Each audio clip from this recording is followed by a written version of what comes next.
engineering is really, the method in which they're employing these attacks, whether it be social engineering or whatever the case might be. It really hasn't been disclosed exactly how these things have gone down, but it's pretty clear that this is an ongoing thing, and that's the purpose of looking at these things and knowing that there's a lot of impact as far as what happens to a corporation when their Twitter account gets hacked, and the aspect of social media, and the fact that when their presence, their reputation gets taken over like this, there's a lot of things to really consider here. So security is strategically important.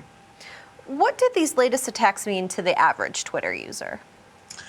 Well, to the average Twitter user, it's a matter of attention, right? The hacker groups, the guys who are spear phishing, getting your account information, through whatever means, they're engineering the password out of you. Um, they're looking at these things and they're going for high value targets. So the average user, probably not, but you should practice your common, sensible security. Don't share your password. Put security on your phone. Don't use your password in every single place. The same password for your email, your Twitter, your Facebook. Change it up. Have different passwords for each of these things. These common sense type of things, and there's certainly a lot of ways you can address that and look at that and protect your personal account. What measures have Twitter and Facebook taken already to stop these sort of attacks from occurring? Well, in the case of Burger King, they did work with Twitter did reach out, and they did work with Twitter, with Burger King to suspend the account, at least on a temporary basis, while it was fixing the problem. But Twitter, of course, one of the things that there's a lot of malicious content that's out there on Twitter. I mean, I don't know how many direct messages I get to say, "Look at you in this video," and then it just keeps spreading. It would seem ostensibly from the outside, it's pretty simple to say, hey, figure out some intelligent way of knowing, that message is something that really shouldn't be spreading, and block it. So there seems to be a bit of a gap there between, some of the things that Twitter has in place and some of the things that are going on, some of the threats that are going on within their own environment. John, given that security improvements are always going to be a cost factor and advertisers will undoubtedly always be a big target for hackers, what kind of security improvements do you see Twitter and Facebook making to stop future attacks?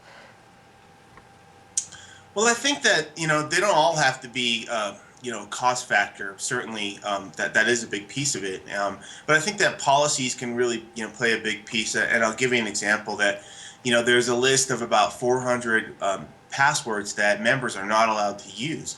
At one time, the most commonly used password in Twitter was 123456. So that's a very simple thing that they can do to kind of step up their security aspects of the things that they employ. But beyond that, there's a number of concrete ways of setting up better intrusion detection, behavior analysis, a bunch of emerging technologies that can really help.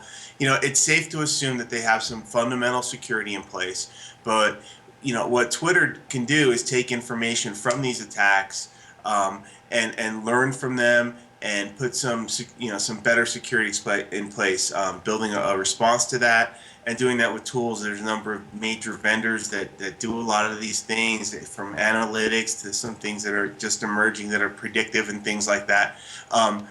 So they can learn a lot. And I think one of the most experienced sectors in the security business is the finance industry. So they might be touching on those technologies as well as they start looking at bolstering their security altogether. Do you think the potential expenses related to security might become a prohibiting factor to small businesses wishing to take advantage of social media advertising sometime in the future? Well, you raise a good point, Kristen.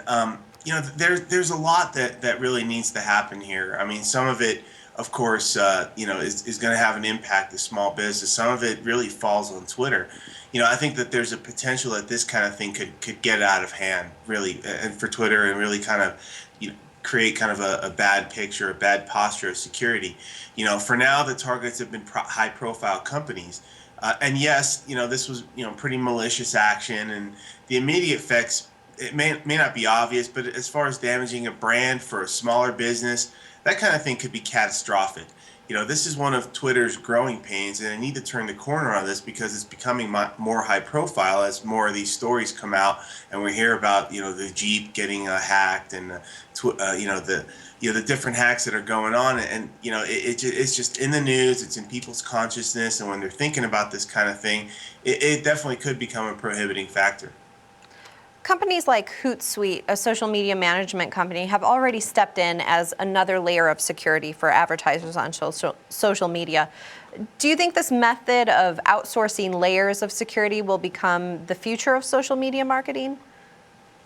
Well, I believe that for corporations and businesses, I think that is going to be the case. I think that in terms of the way a business looks at their social media relations, I think that something like structured account delegation, that has to be there. There's really no other way to assure that their access, their accounts is that they're secure.